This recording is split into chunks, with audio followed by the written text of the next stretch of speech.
And I had a chance earlier this week to go back to Cleveland to visit family.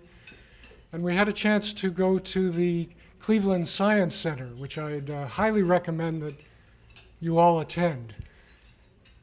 This time round, they happen to have a fascinating exhibit of Albert Einstein's life and work. And amid all of these various illustrations and writings and films was a little placard with one line that really struck me as a basis for this talk. And that line was a quote from Einstein: "The most beautiful experience we can have is the mysterious." Now that's quite a statement from a scientist, it seems to me, or from an investigator who's used to trying to clearly solve problems and find answers. But Einstein is really upholding here the power of mystery as not only a significant power for science and for art and religion, but also an aesthetic one, a beautiful one. Now, isn't it ironic how far so many of us are from appreciating mystery in this way? In our culture in particular, the beauty of mystery. And certainly the clients, the suffering people who come to see us, are very far from being able to appreciate mystery in this way, often. But I want to propose that one of the fundamental problems of psychotherapy is the mystery of being. Almost from the start, the question is, how does the client relate to the great unknown? Now, there are usually two great unknowns. One unknown has to do with the client's fear, their terror of, perhaps their fragility, their vulnerability, their sense of smallness in the world. And another great unknown is the unknown of change, the unknown of transformation, of how they are going to actually live their lives once they have addressed that other great unknown, once they've addressed that fear. Well, that's a great unknown too, the terror of change. I mean, many of you who work in mental health know how reluctant people are to change, to shift from the familiar and the routine, simply because it's known and it's safe and it's containing. But as soon as you're out there changing and changing radically, you're really out there.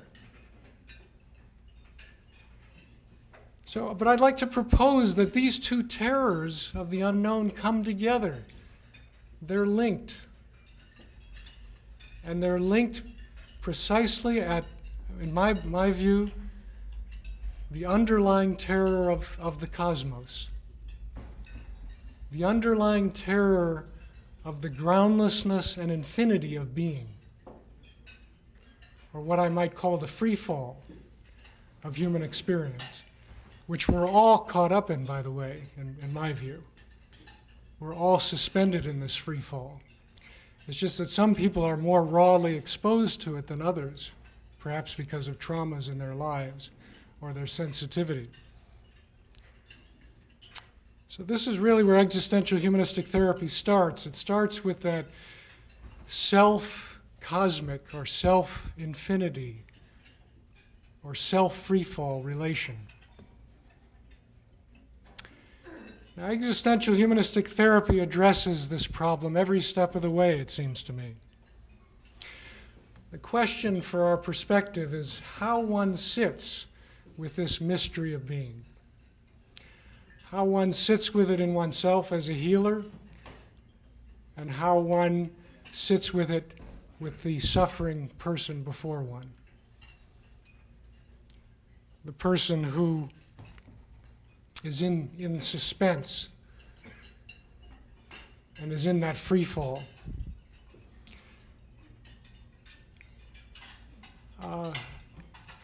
So for example, in terms of the client, how does one sit with the free fall of addiction when the drug is no longer there or available, or the alcohol? How does the client stay with that bottomless pit that they experience without that fix, whether it's food or substances or drug abuse? How does one sit with the free fall of the depressive person, the free fall of taking risks in one's life, becoming more visible, venturing out, becoming more expansive, which many depressed folks just loathe like nothing else? That notion of being larger in life, taking chances, being bold. That's a free fall for them. So, of course, they hunker down and stay in their very constricted, confined position.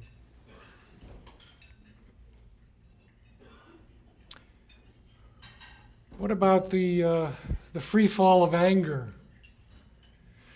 Let's say the terror of the very passive dependent person, of getting in touch with their rage, of getting in touch with a volcanic energy. That's a free fall too, and that's a kind of a free fall in an explosive sense.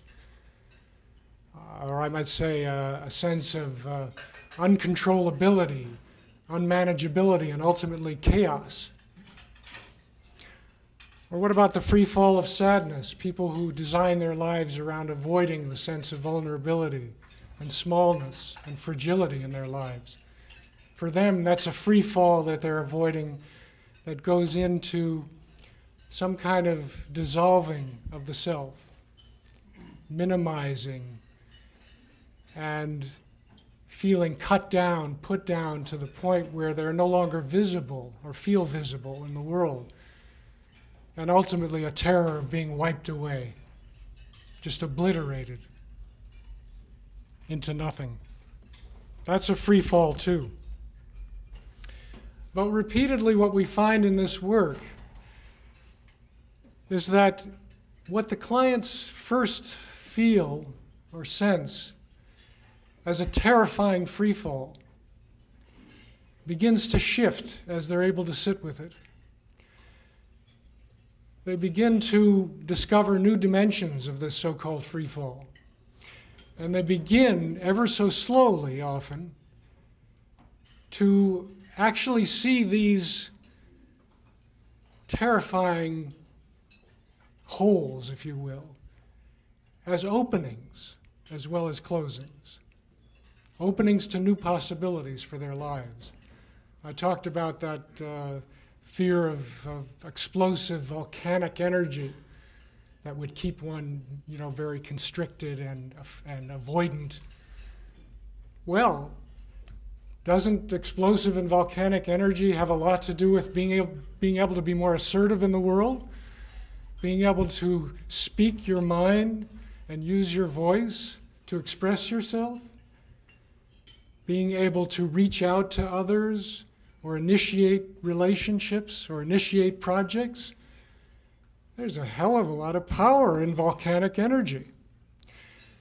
What about the person who's terrified of being small and put down in the world and not visible?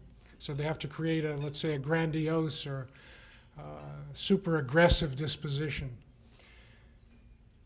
Well, as that person's able to sit with the sense of fragility and smallness, might they not find that there is something to taking some time, to pausing over one's life, to sensitizing oneself to more subtle aspects of life, whether that's in nature or with other people, or in terms of one's capacity to be moved, to be in tears, to think or feel deeply.